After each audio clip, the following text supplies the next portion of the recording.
గురువుగారు, దుర్మార్గులైనటువంటి రాక్షసులకు దేవతలు ధారాళంగా వరాలు ఇచ్చేవారు కదా! అసలు దేవతలు వరాలు ఇవ్వకపోతే ఎటువంటి సమస్యలు ఉండేవి కాదు కదా! ఇందులో ఉన్నటువంటి అంతరార్థాన్ని ఎలా అర్థం చేసుకోవాలి?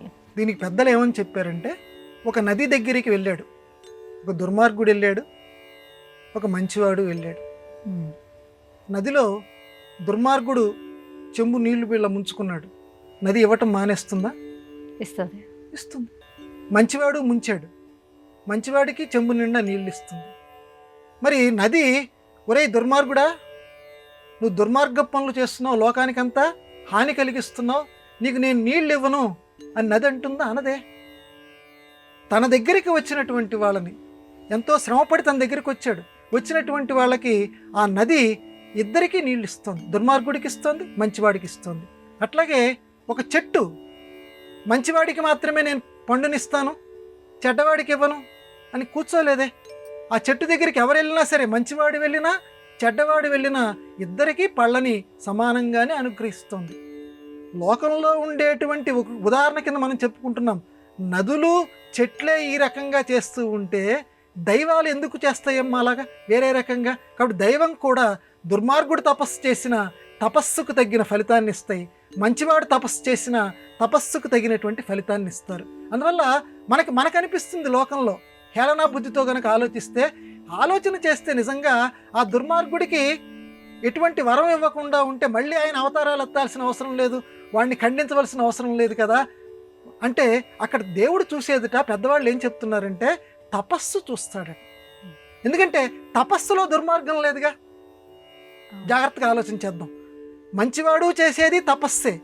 ఏకాగ్రతగా కూర్చుంటున్నాడు, వాడు కూడా నామజపం చేస్తున్నాడు, లేకపోతే ఇంకో రకంగా ధ్యానం చేస్తున్నాడు.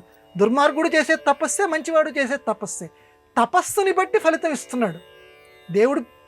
ఎందుకంటే అదొక సిద్ధాంతం. తపస్సుకి నేను వరాలు ఇస్తాను శివుడు పెట్టుకున్నాడు. ఎవడు తపస్సు చేసినా, రాక్షసుడు తపస్సు చేసినా ఇస్తాడు, మంచివాడు తపస్సు చేసినా ఇస్తారు. జాగ్రత్తగా మనం పురాణాలు కనుక అవలోకిస్తే మనకి కొంచెం హాస్యం అనిపించే సందర్భం ఏంటంటే, మంచివాళ్ళు తపస్సు చేసినటువంటి సందర్భాలు తక్కువ. జాగ్రత్తగా ఆలోచించండి. మంచివాళ్ళు ఈ లోకంలో చాలా తక్కువగా తపస్సులు చేస్తారు. దుర్మార్గులే మనకు పురాణాల్లో, రాక్షసులే ఎక్కువగా శివుడిని గురించి తపస్సు చేస్తారు. వాళ్ళందరికీ కూడా శివుడు వరాలు ఇస్తాడు. మంచివాళ్ళు చాలా తక్కువగా తపస్సు చేస్తారు ఆ పురాణ పాత్రల్లో మనం జాగ్రత్తగా గమనిస్తే. అందువల్ల మనకు ఎక్కువగా ఏమనిపిస్తుందంటే, ఏమిటి ఆ శివుడేమో వరాలు ఇచ్చుకుంటూ పోతుంటాడు, ఆ భస్మాసుడు ఇలాంటి వాళ్ళకి చివరికి నెత్తి మీద పెట్టించుకునేటువంటి పరిస్థితి తెస్తాడు. పాపం విష్ణుమూర్తి ఇలాంటి వాళ్ళకి పెద్ద బాధలు అయిపోయినాయి, బాధ్యతల్లో పడిపోతున్నారని మనకు అనిపిస్తుంది. అక్కడ శివుడు ఎందుకు ఇచ్చాడు? ఆ గజాసురుడు మొదలైనటువంటి వాళ్ళకి వాళ్ళు తపస్సు చేశారు కాబట్టి. అంటే తపస్సుకి విలువ ఇచ్చాడు, అది గమనించాలి మనం. రాక్షసుడికి విలువ ఇవ్వాల, దుర్మార్గానికి విలువ ఇవ్వాల, తపస్సుకు విలువ ఇచ్చాడు దేవుడు. కాబట్టి లోకంలో మనం గ్రహించవలసిన అంశం ఏంటంటే, దీంట్లో మనం కూడా తపస్సు చేస్తే దేవుడు అనుగ్రహిస్తాడు. తపస్సు అంటే ఏమి లేదు, పద్మాసనం వేసుకొని కూర్చోనన్నా చెయ్యి, జపం చెయ్యి, స్థిరంగా కూర్చొని చెయ్యి, ఇక్కడ కాకపోతే నీకు నచ్చినటువంటి ప్రదేశంలో చెయ్యి, కానీ తపస్సు మాత్రం చెయ్యి. తపస్సు అంటే ఏకాగ్రత, ఒకే నామాన్ని పదే పదే పదే జపించటం, అది తపస్సు. ఆ తపస్సు చేస్తే దేవుడు లొంగిపోతాడు. అది ఇందులో గ్రహించవలసినటువంటి ధర్మ సూక్ష్మం.